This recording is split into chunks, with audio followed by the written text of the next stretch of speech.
ولادت کس کی ہے؟ عیسیٰ نبی کی.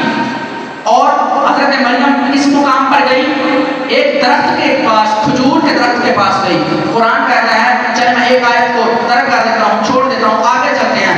وَحُزِّي إِلَيْكَ بِجِذْعِ النَّخْلَةِ تُسَاقِطْ عَلَيْكَ رُطْبًا جَنِيًّا. قبلہ انہیں ترجمہ آپ بتائیں، تشریح میں سنوں. سبحان اللہ. ترجمہ کر کے بتائیں، یہ ترجمہ اس آیت قبلہ آپ بتائیں.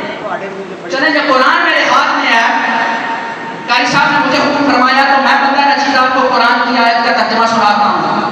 جس کا ذوق ابھی تک سلامت ہے وہ ذرا بلند آواز سے سبحان اللہ.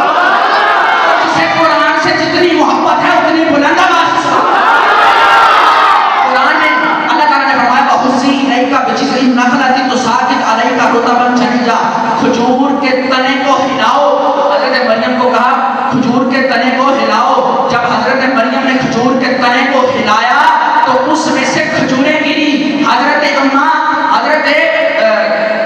حضرت مریم سلام اللہ علیہا نے اس کھجور کو کھایا. اپنے ایمان سے بتانا، مسجد میں بیٹھے ہو، ولادت کس کی تھی؟ عیسیٰ نبی کی. اور میٹھا کس نے بانٹا؟